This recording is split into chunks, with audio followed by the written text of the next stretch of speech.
sharing your thoughts with us. The guidance of our principal always inspires us.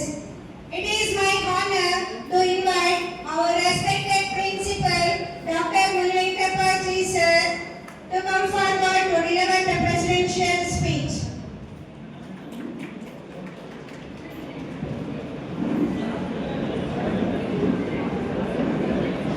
ಎಲ್ಲರಿಗೂ ನಮಸ್ಕಾರ. ಎಲ್ಲ ಆತ್ಮೀಯ ಸಹೋದ್ಯೋಗಿ ಮಿತ್ರರೇ,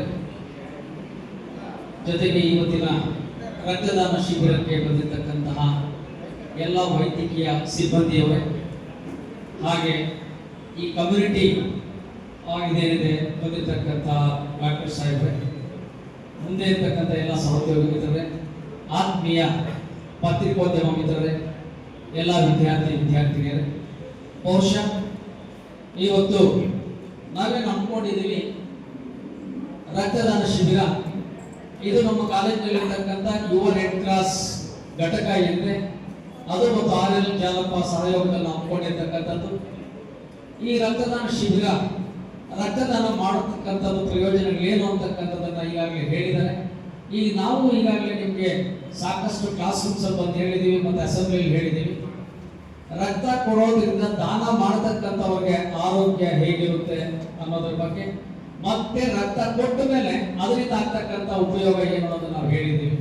ನಿಮ್ಗೆ ಗೊತ್ತಿದೆ, ಪ್ರತಿ ರಕ್ತದ ಒಂದು ಈ ಡ್ರಾಪ್ ಅಂತ ನಾವೇನ್ ಕರಿತೀವಿ, ಅದು ಒಂದು ಜೀವವನ್ನು ಉಳಿಸುತ್ತೆ ಅಂತಕ್ಕಂಥದ್ದು. ನಾವು ಪ್ರತಿಯೊಂದಕ್ಕೂ ಕೂಡ ನಾವು ಬೆಲೆ ಕಟ್ಟಬಹುದು, ಆದರೆ ನಾವು ಮಾಡ್ತಕ್ಕಂಥ ರಕ್ತದಾನ ಏನಿದೆ ನಿಜವಾಗ್ಲೂ ಕೂಡ ಬೆಲೆ ಕಟ್ಟಲಿಕ್ಕೆ ಆಗೋದಿಲ್ಲ. ಯಾಕೆ ಅಂತಂದ್ರೆ ಜೀವ ಉಳಿಸ್ತಕ್ಕಂಥದ್ದು ನಾವು ಮಾಡ್ತಕ್ಕಂತಹ ರಕ್ತದಾನ ಏನಿದೆ ಒಂದು ಜೀವವನ್ನು ಉಳಿಸ್ತಕ್ಕಂಥ, ಹಾಗಾಗಿ ನಾವು ಬೆಲೆ ಕಟ್ಟಲಿಕ್ಕೆ ಆಗೋದಿಲ್ಲ. ಹಾಗಾಗಿ ಏನಿವೆಲ್ಲ ಕೂಡ ಅರ್ಹರಿರ್ತಕ್ಕಂಥವ್ರು, ಎಲಿಜಿಬಲ್ ಯಾರಿದ್ರೆ 18 ಇಯರ್ಸ್ ಮೇಲೆ, ಮತ್ತೆ ನಿಮ್ಗೆ ನಿಮ್ಮ ಬಾಡಿ ವೆಯ್ಟ್ ಏನಿದೆ ವೆಯ್ಟ್ ಪ್ರಕಾರ, ಮತ್ತೆ ನಿಮ್ಮ HB ಏನಿದೆ ಇವೆಲ್ಲವನ್ನು ಕೂಡ ಚೆಕ್ ಮಾಡಿ ಯಾರು ಎಲಿಜಿಬಲ್. ನೀವು ಫೋರ್ಸ್ ಮಾಡಿ ನಾವು ತಗೊಳ್ಳಿ ಅಂದ್ರೆ ಖಂಡಿತ ಅವ್ರು ತಗೊಳ್ಳೋದಿಲ್ಲ.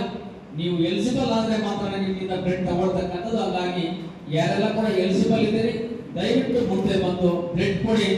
ಮುಂದೆ ಆಕಸ್ಮಿಕ ಆಗ್ತಕ್ಕಂಥ ಒಂದು ಇವಕ್ಕೆಲ್ಲ ಕೂಡ ಜೀವ ಹಾನಿಗೆ ಏನಿದಕ್ಕೆಲ್ಲ ಕೂಡ ನೀವು ಜೀವ ಕೊಡ್ತೀರಿ ಅಂತ ಹೇಳಿ ಸಂದರ್ಭದಲ್ಲಿ ಹೇಳ್ತಾ, ಆಮೇಲೆ ವಿಶೇಷವಾಗಿ ಹೆಣ್ಣು ಮಕ್ಕಳಿಗೆ ಇವತ್ತೇನು ಅಂತಂದ್ರೆ ಉಚಿತ ತಪಾಸಣೆ ಕೂಡ ಇದೆ. ನಿಮ್ಗೆಲ್ಲ ಪರ್ಸನಲ್ ಪ್ರಾಬ್ಲಮ್ಸ್ ಇದ್ರೆ ಟೀಮ್ ಬಂದಿದ್ದಾರೆ, ಹೆಣ್ಮಕ್ಳು ಕೂಡ ನೀವೇನಿದೆ ಅದನ್ನ ಬೇಕಾದ್ರೆ ನಾವು ಬೇರೆ ಒಂದು ರೂಮ್ ಅನ್ನ ಅರೇಂಜ್ ಮಾಡ್ಕೊಡ್ತೀವಿ, ನೀವು ಅಲ್ಲಿ ಚೆಕ್ ಮಾಡಿಸ್ಕೋಬಹುದು.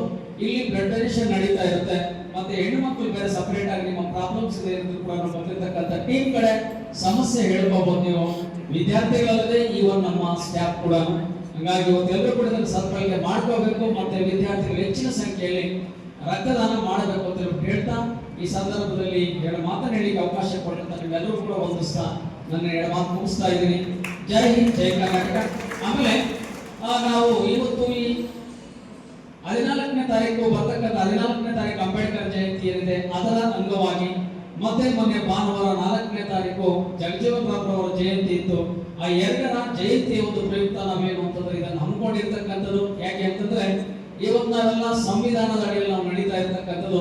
ಆ ಸಂವಿಧಾನವನ್ನು ನಮಗೆಲ್ಲ ಕೂಡ ಕೊಟ್ಟಂತಹ ಸಂವಿಧಾನ ಶಿಲ್ಪಿ ಡಾಕ್ಟರ್ BR ಅಂಬೇಡ್ಕರ್ ಅವರ ಒಂದು ಜಯಂತಿಯ ಪ್ರಯುಕ್ತ ನಾವು ಹಮ್ಮಿಕೊಂಡಿರ್ತಕ್ಕಂಥದ್ದು. ಹಾಗಾಗಿ ನಾವೆಲ್ಲರೂ ಕೂಡ ಹೆಚ್ಚಿನ ಸಂಖ್ಯೆಯಲ್ಲಿ ಅವರ ಹೆಸರಲ್ಲಿ, ಯಾಕೆಂತಂದ್ರೆ ಇವತ್ತು ಜಗತ್ ನಾಯಕ ಅಂತ ಅನ್ಸ್ಕೊಂಡಿದ್ದಾರೆ. ಯಾಕಂದ್ರೆ ಇವತ್ತು ನಾವೇನೆಲ್ಲ ಕೂಡ ಜಗತ್ತಿನ ಒಂದು ಪುರುಷೋತ್ತಮರಲ್ಲಿ ನಾವು ನೋಡಿದಾಗ ಮೊದಲು ಕಾಣಸಿಗ್ತಕ್ಕಂಥವ್ರು ಡಾಕ್ಟರ್ BR ಅಂಬೇಡ್ಕರ್ ಅವರು. ಹಾಗಾಗಿ ಅವರು ಇವತ್ತು ನಮ್ಗೆ ಏನೆಲ್ಲ ಕೂಡ ಕೊಟ್ಟಿದ್ದಾರೆ, ಕೇವಲ ಭಾರತಕ್ಕೆ ಮಾತ್ರ ಅಲ್ಲ, ಏಷ್ಯಾ ಖಂಡಕ್ಕೆ ಮಾತ್ರ ಅಲ್ಲ, ಜಗತ್ತಿಗೆ. ಇವತ್ತು ಜಗತ್ತೇ ಅವರನ್ನ ಈ ರೀತಿ ತಲೆ ಎತ್ತಿ ನೋಡ್ತಾ ಇದೆ ಅಂಬೇಡ್ಕರ್ ಅವರು. ಯಾಕೆಂದ್ರೆ ಅವ್ರ ಸಾಧನೆಗಳು ಆ ರೀತಿ ಸಾಧನೆ ಮಾಡಿ ನಮ್ಗೆಲ್ಲ ಕೂಡ ಒಳ್ಳೆಯ ಒಂದು ಸಂವಿಧಾನವನ್ನು ಸಮತೆಯ ಶಿಲ್ಪಿ ಆಗಿರ್ತಕ್ಕಂಥ ಅಂಬೇಡ್ಕರ್ ಸಮಾನತೆ ಸಂವಿಧಾನ ಕೊಟ್ಟಿರ್ತಕ್ಕಂಥ ನಮಗೆ ನಾವೆಲ್ಲರೂ ಕೂಡ ಅವರ ಹೆಸರಲ್ಲಿ ಬ್ಲಡ್ ಡೊನೇಟ್ ಮಾಡ್ತಕ್ಕಂಥ ದೊಡ್ಡ ವಿಷಯ ಅಲ್ಲ. ಹಂಗಾಗಿ ಅರ್ಹರಿರ್ತಕ್ಕಂಥವ್ರು, ಯಾಕಂದ್ರೆ ಎಲ್ಲರೂ ಮಾಡ್ಲಿಕ್ಕೆ ಆಗೋದಿಲ್ಲ, ಅರ್ಹರಿರ್ತಕ್ಕಂಥವ್ರು ಮಾಡಿ ಅಂತ ಹೇಳ್ತಾ ಮತ್ತೊಮ್ಮೆ ಎಲ್ಲರೂ ಕೂಡ ಧನ್ಯವಾದಗಳು ಹೇಳ್ತಾ ನನ್ನ ಮಾತು ಮುಗಿಸ್ತಾ ಇದ್ದೀನಿ.